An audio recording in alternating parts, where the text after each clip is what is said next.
अनुराग ठाकुर मुर्दाबाद मुर्दाबाद मुर्दाबाद अनुराग ठाकुर मुर्दाबाद मुर्दाबाद मुर्दाबाद अनुराग ठाकुर शर्म करो शर्म करो शर्म करो अनुराग ठाकुर शर्म करो शर्म करो शर्म करो अनुराग ठाकुर शर्म करो शर्म करो शर्म करो मुर्दाबाद मुर्दाबाद नरेंद्र मोदी मुर्दाबाद मुर्दाबाद मुर्दाबाद अमित शाह मुर्दाबाद मुर्दाबाद मुर्दाबाद अनुराग ठाकुर मुर्दाबाद मुर्दाबाद मुर्दाबाद अभी तो यह अंगड़ाई है आगे और लड़ाई है अभी तो यह अंगड़ाई है आगे और लड़ाई है नरेंद्र मोदी मुर्दाबाद मुर्दाबाद मुर्दाबाद अमित शाह मुर्दाबाद मुर्दाबाद मुर्दाबाद अनुराग ठाकुर मुर्दाबाद मुर्दाबाद मुर्दाबाद अनुराग ठाकुर शर्म करो शर्म करो शर्म करो अनुराग ठाकुर शर्म करो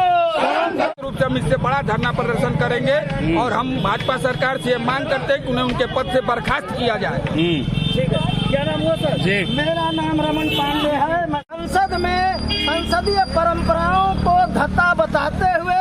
जिस तरीके से राहुल गांधी जी ने जब से देश में जातीय जनगणना दलित आदिवासियों और सामान्य वर्ग के भी गरीब लोगों की बात जब से राहुल गांधी जी संसद में कर रहे हैं तब से कहीं न कहीं भारतीय जनता पार्टी और उनके लोग भारत कांग्रेस के नेताओं के ऊपर गालियां दे रहे हैं, अनाप शनाप बोल रहे हैं। अनुराग ठाकुर ने जिस तरीके से राहुल गांधी जी का अपमान किया, उनको गाली दिया, हम कांग्रेस जन आज आंदोलित हैं पूरे देश में अनुराग ठाकुर के खिलाफ और भारतीय जनता पार्टी के खिलाफ, भाजपा सरकार के खिलाफ। हम अनुराग ठाकुर का पुतला दहन करके, पुतला जला करके हम विरोध प्रदर्शन कर रहे हैं और मांग करते हैं कि अनुराग ठाकुर के ऊपर कड़ी से कड़ी सा कार्रवाई किया जाए। सदन चल रहा है, ऐसे आदमी को सदन में बैठने का अधिकार नहीं है। स्पीकर महोदय उनको तत्काल निलंबित करें, अगर नहीं करेंगे तो कांग्रेस अब वह कांग्रेस नहीं है, वह विपक्ष जो पहले था वह नहीं है। इंडिया गठबंधन के नेतृत्व में हम लोग गांव-गांव तहसील जा करके नरेंद्र मोदी और इस संघी सरकार के खिलाफ, इस भाजपा सरकार के खिलाफ जो आम जनता के मूल मुद्दे हैं, महंगाई, बेरोजगारी, भ्रष्टाचार और दलित, अल्पसंख्यक, आदिवासियों के खिलाफ जो हमले हो रहे हैं उनके खिलाफ अगर यह अपनी क्या मामला संसद के अंदर जिस तरह से अमर्यादित भाषा हमारे नेता राहुल गांधी जी के पूछा गया कि आपकी जात क्या है, क्या सदन के अंदर हम उन दुखित पीड़ित अन्य जातियों के गणना के बारे में अगर हम चाहते हैं कि किसकी गणना होनी चाहिए, इसलिए कि ऐसे बहुत लोग हैं जो चाहे सवर्ण हो, चाहे वो किसी और जाति से हो,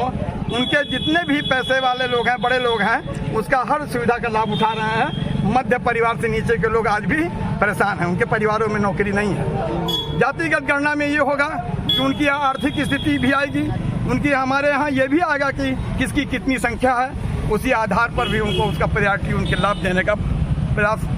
करेंगे कांग्रेस। इसी को लेकर राहुल गांधी जी सदन के अंदर ये लड़ाई लड़ रहे हैं और उन्होंने कहा भी ये बीजेपी सुन ले, आप कितनों भी भटकाओगे, मैं माफ़ी मंगवाने के पक्ष में नहीं हूँ, न मैं माफ़ी चाहता हूँ, लेकिन ये विषय जो मैंने मुद्दा उठाया है, जब तक इन दलित, ये बैकवर्ड ओबीसी की गणना की बात जब तक नहीं होगी, जब तक हम लोग जो है इसको शांत नहीं बैठेंगे। इन्हीं को लेकर जो अभद्र भाषा सदन के अंदर बार बार, सदन के बाहर भी इन्होंने बहुत कुछ बोला था और अंदर भी बोल रहे हैं। अब बीजेपी को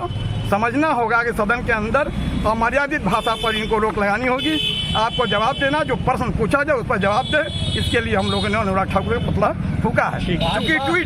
ट्वीट मोदी जी ने भी किया था, इसलिए हम लोगों ने अपने उसमें नारों में भी उनको लिया गया, इसलिए कि एक पढ़ा लिखा देश का एक अच्छा प्रधानमंत्री जो कहा जाता है कि हम विश्व के में हम रिकॉर्ड बना रहे हैं, ऐसा व्यक्ति ट्वीट करके कहता है कि अनुराग राग ने ठीक लिखा है। ये बड़ा दुर्भाग्य है, शर्म की बात है। और ये सही साबित कर दिया कि हम चाय बेचने वाले हैं, पढ़े लिखे होते तो शायद ये मर्यादित भाषा नहीं बोलते। यही नहीं है, सदन के अंदर बहुत पहले मनमोहन सिंह जो अमेरिका में पढ़े,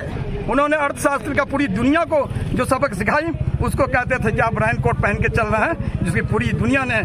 इनको जो भर्त्सना की थी मोदी जी का। मैं चाहता हूँ ये देश सबका है, ये देश शिक्षा में है, आगे होना चाहिए, यहाँ बेरोजगारी दूर होनी चाहिए, यहाँ किसानों को हक मिलना चाहिए, यहाँ जातिगत गणना भी होनी चाहिए। इसी पर हम लोग मुद्दा उठाते हैं। जय हिंद, जय भारत, जय कांग्रेस।